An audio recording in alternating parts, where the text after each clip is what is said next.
This is Jarrod Horak, and in this video I will share the latest Kentucky Derby news for Monday, April 21st, and I will also go over the Derby pace scenario. And if you're interested in my annual Triple Crown Series full cards, you will find them at the runawayhorse.com on my shop page. I've been offering my Triple Crown Series products since the late 1990s, and I've had a lot of success over the years. This year I'm doing a Kentucky Oaks Day full card, a Kentucky Derby Day full card, for Preakness Week, Black-Eyed Susan Day full card, Preakness Day full card, and then Belmont Stakes Week at Saratoga, multiple full cards, including a Belmont Stakes Day full card. And my early Derby analysis is complete right now, and I will send that to you if you pre-purchase my Derby products. You can go to the runawayhorse.com on my shop page if you're interested in my Triple Crown season products, and I will include a link to that shop page in the video description below. And I also posted my latest Kentucky Derby 2025 report at the runawayhorse.com on my Kentucky Derby page. You can check out that article now if you are interested. That article includes updated point standings and my exceptional 11 Derby contenders. Now, right now, the top Kentucky Derby 2025 points leaders through April 21st with rider assignments, and Admire Daytona with Christophe Lemaire, and Admire Daytona won the UAE Derby. From Japan, we have Luxor Cafe with Joe Moreira is going to be the rider there. Burnham Square with Brian Hernandez Jr., and Hernandez won the 2024 Kentucky Derby aboard Mystic Dan for trainer Kenny McPeak. Sandman will be ridden by Jose Ortiz. Journalism, your Santa Anita Derby winner, will be ridden by Umberto Rispoli. Rodriguez for trainer Bob Baffert will be ridden by Mike Smith. Tiztastic for Steve Asmussen, Joel Rosario aboard. Tappan Street for Brad Cox with Luis Saez aboard. Sovereignty for trainer Bill Mott. Junior Alvarado is his rider. Final Gambit, he will be ridden by Luan Machado, and he's another Brad Cox trainee. Coal Battle will be ridden by Juan Vargas, and then Chunk of Gold, Jarrod Loveberry is the pilot there. Citizen Bull for Bob Baffert. Martin Garcia is the rider. Owen Almighty for trainer Brian Lynch. Javier Castellano is aboard. East Avenue for trainer Brendan Walsh. That's Manny Franco aboard. Publisher for Steve Asmussen, Irad Ortiz Jr. And then we have American Promise for Dwayne Lucas, Nick Juarez aboard.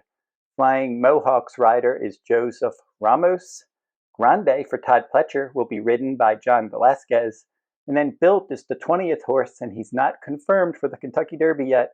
They're going to wait for his next workout this week to decide where they want to run him, because he's also possible for the Pat Day Mile. And then we have 4 also eligibles. These horses would like to run in the Derby if some spots open up. Neoequos for trainer Sappy Joseph Jr., Render Judgment for Kenny McPeak, Baeza for John Sheriffs, and then California Burrito.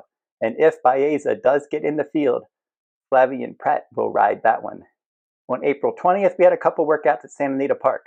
Rodriguez, your Wood Memorial winner, he went 5 furlongs in a minute .40, 15th best of 81. And then Baeza for trainer John Sheriffs, he went 7 furlongs in 128, third best of 4. That was at Santa Anita with the final quarter in 11.80 seconds, and he's 23rd on the points list, so he does need some help to make the Derby field. Now, on April 21st, we didn't have any workouts, but we had multiple Derby horses gallop at Churchill Downs, including Admire Daytona, American Promise, Built, Coal Battle, East Avenue, and Final Gambit, Flying Mohawk and Sovereignty, and then Florida Derby winner Tappan Street. Admire Daytona and Coal Battle are scheduled to work out at Churchill Downs on Tuesday, April 22nd.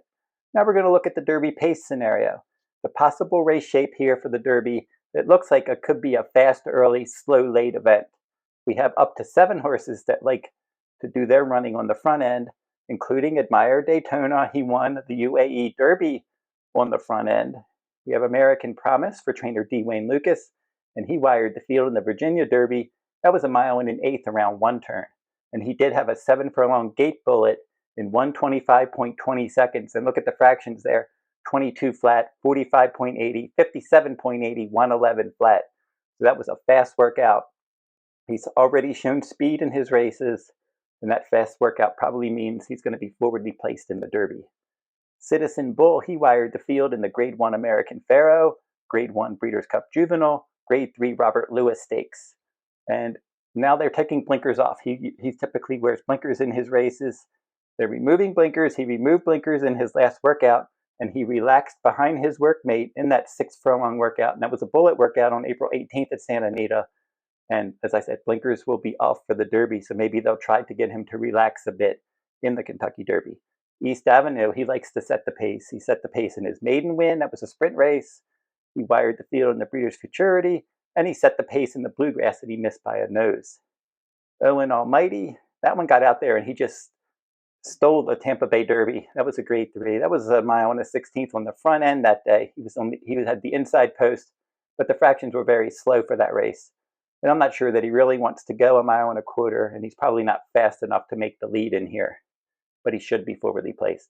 Rodriguez, now he set the pace in both of his wins, including the Grade 2 Wood Memorial, and he went wire to wire from the inside post that day under Mike Smith, so he definitely should be forwardly placed. And Bob Baffert likes to use his speed horses in the Kentucky Derby. And also eligible, if he would get in, Neoequos could impact the pace. He did set the pace in the Fountain of Youth Stakes. He's been forwardly placed in multiple starts, but he might have distance limitations. So of those early runners, which of those early runners have a chance to keep on going and run a quality race? I think Rodriguez could be that one. He's one that's sharp right now. That was a big win in the Wood Memorial, and Baffert's had a lot of success in the Kentucky Derby. This is his sharpest horse in here, and I think that Mike Smith wants to probably try to get this horse on the lead in the Derby. We'll have to see how that plays out.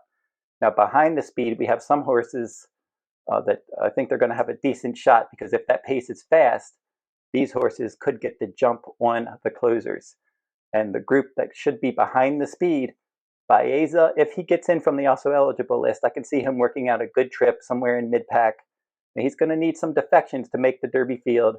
He did have a good runner-up finish in the Santa Anita Derby, and he seems to be getting faster, and he's one that you want to look out for. He's got a good pedigree. He's on the improve, and he's got the right running style to make an impact. And he did give journalism a scare in that Santa Anita Derby. Built is one that has the right kind of running style. I just don't think that he's going to get better as distances increase. Just looking at his record, I don't think he's a horse that probably wants to go this far. We'll have to see if they even run him in here. He does seem a cut below the best horses. And as I said, he's also possible for the Pat Day Mile. Now, Grande is one with a lot of upside for trainer Todd Pletcher, and he could be in the right spot tracking the pace in mid-pack. And last time he had a wide trip, and he was a runner-up finisher, a clear runner-up in the Wood Memorial. He ran a quality race there. He would have been closer to Rodriguez at the end if he wasn't so wide. Good effort, though, and a good experience run for that one as well. So he's a lightly raced horse with upside, but we'll have to see if he has enough seasoning with just 3 starts, no starts as a 2-year-old. And the Kentucky Derby will just be his 4th lifetime start. Now, journalism, your favorite in the Kentucky Derby, he's 4 for 4 in dirt routes. He's 3 for 3 in graded stakes races over a route of ground. And he's one that can be placed anywhere. And I like his rider, Umberto Rispoli. He's a great judge of pace. I follow Southern California race. I've been following it for many years. Rispoli knows where to put a horse. When he can sense if a pace is slow, he'll move a horse early. He'll be very patient if the pace is on the faster side. So Rispoli will probably have journalism in the right spot throughout. And also eligible in here, Render Judgment. If he gets in, he should be behind the speed somewhere, but he's 0 for 5 in stakes races, and he's really not fast enough. And then Tappan Street, the last horse in this group, 3 starts, just like Grande has 3 starts. But I think that this one could be a bit more advanced than Grande, because he did win the Florida Derby last time out. And he did return with a strong workout on April 18th. So now he's on the grounds at Churchill, and he's one that could end up working out a good trip. Now, out of the horses in this group, probably the most dangerous, if Baeza gets in, he's one that certainly could be a contender. Grande seems to be one that maybe he's another race in him. It could have been good, and you almost wish he would have raced at least once as a 2-year-old, but he's one that has a lot of raw ability. But journalism, probably the most dangerous horse in this group. He's the horse that is the favorite, and he's the fastest horse on paper as well. So I expect journalism to work out a good trip in the Derby. And then Tappan Street would be the other one that is a contender, and he will get the jump on the closers. Now in the next flight, we're going to have Chunk of Gold most likely, and he does have a nice improving pattern. So he seems to be on the upswing, and I think that this is one that maybe you can throw in your trifectas and superfectas. He could make an impact in the Derby. Coal Battle, he's an overachiever, likable horse, a good story for this one, but he might have peaked over the winter. Luxor Cafe, he's a Japanese invader. He has good overseas form, but I'm really not sure what we're going to get from him in the Kentucky Derby this year. Publisher, this one was the Arkansas Derby runner-up, and he has been outworking his stablemate Tiztastic, and Tiztastic won the Louisiana Derby. So Publisher was second in the Arkansas Derby, but he really seems to be thriving right now, and he's a maiden, so we'll have to see if he can win the race. I'm not sure, but if you're playing exotics, I think Publisher can be used. And then it's Tiztastic. He did break through with a nice win in the Louisiana Derby, lackluster recent works, so maybe that was his peak performance. And then your late runners, you have Burnham Square. He was really good in the Holy Bull, and then he was a bit flat in the Fountain of Youth, and then he bounced back in the Bluegrass Stakes. He'll try to get involved late. Final Gambit, he's a synthetic specialist, so he still must prove himself on dirt, but his dirt workouts have been decent. Flying Mohawk, another synthetic specialist. He was no match for Final Gambit, finishing second in the Jeff Ruby Stakes last time out. And then we come to Sandman. A lot of people like Sandman, and I've been a fan of Sandman for quite some time. But he did get the perfect setup in the Grade 1 Arkansas Derby. It was a suicidal pace duel. He was able to work out the right clean closing trip on the outside, and it seems like he should have won that race easier, but he had an erratic stretch run that day, and that's not a good sign for a race like the Kentucky Derby. Now, I'm not sure he's going to move forward either. That was his 8th lifetime start last time out, so he's had a lot of experience, and I don't know that he has another big effort in him. Now, and also his sire Tappan, he's not had any success with his Derby, with his offspring in the Kentucky Derby. He's had more success with his horses running in the Belmont Stakes. And then Sovereignty is the final closer, and he's the best of the late runners, I believe. And I think he might have a forward move in him, his 3rd start of the year for trainer Bill Mott. He seems to be training well. That was a good prep race in the Florida Derby. He should get pace to chase, and Sovereignty could be coming best of all in the stretch. So out of the different running styles, as I said, for the speed horses, I think Rodriguez could be the best speed horse.